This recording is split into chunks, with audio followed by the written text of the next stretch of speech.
All right, people. This right here is from Ancient and Modern Britons, Volume 1.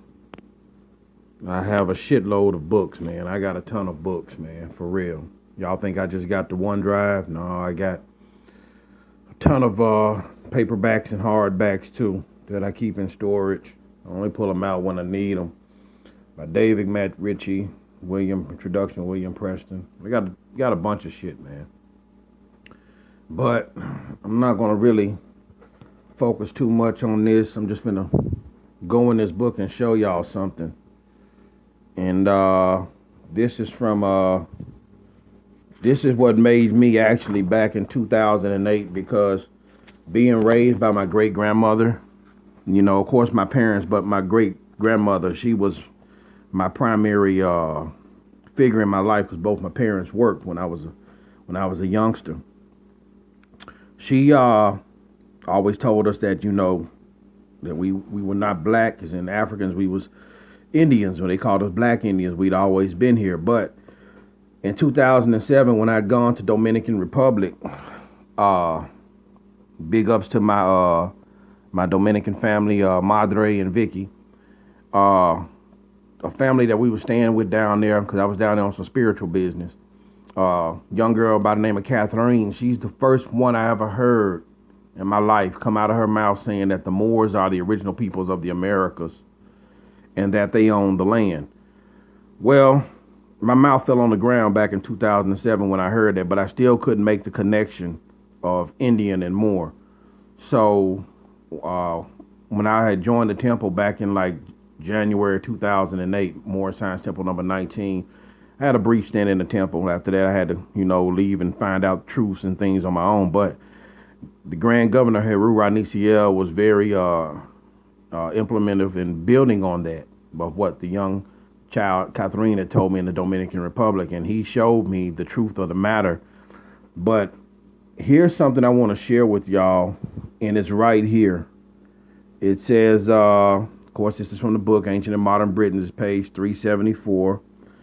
And it says, still, this does not show these people to us in a stronger light than that in which they are placed by 19th century writers.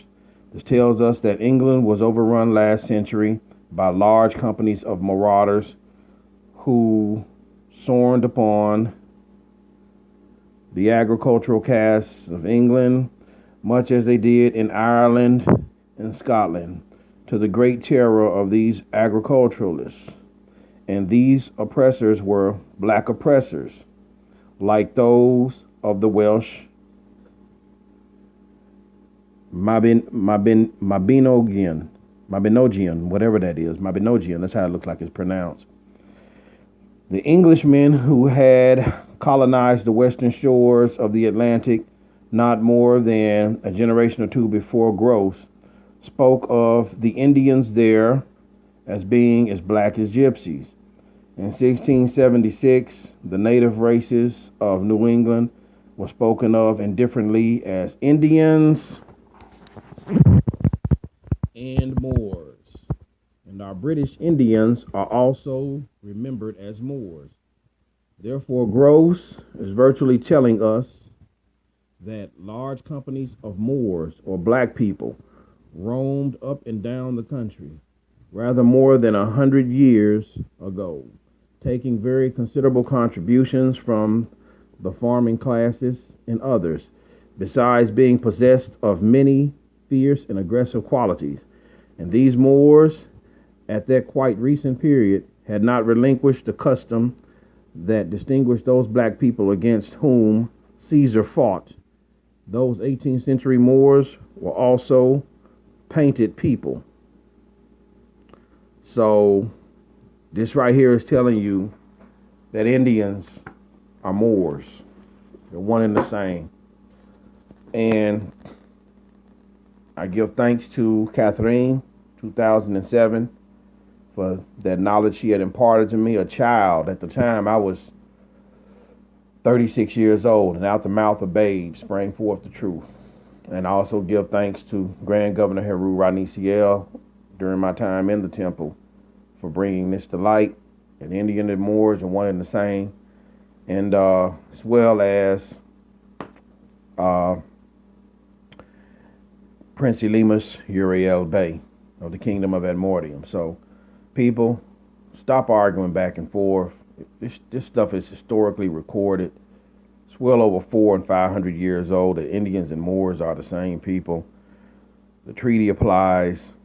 Morocco was over here. Go and look up the 5th century Connecticut church. 5th century church in Connecticut, Kukaponza Forest, Connecticut, put there by Moroccan Moors. The landmark is over in Hajj Mamoun Rock in Fickwick, Morocco. Also, go and look at the Bourne Stone in Kamasa Cape Cod Bay, Massachusetts.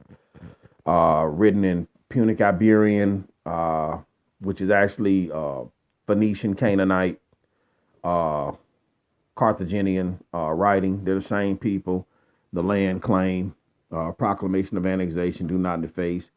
With this, Hanno takes possession. Just go and read it for yourself. Not only that, read the book Phoenician Origins of Britons, Scots, and Anglo-Saxons.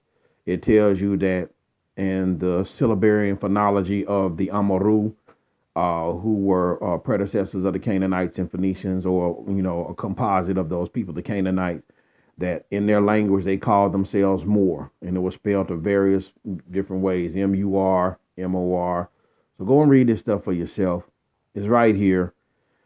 The empire's tied together. There's more than enough historical proof and more than 400 years of research, more than 400 and 500 years of research showing this stuff. So with that, hey, I'm out. Peace and love. Ashe.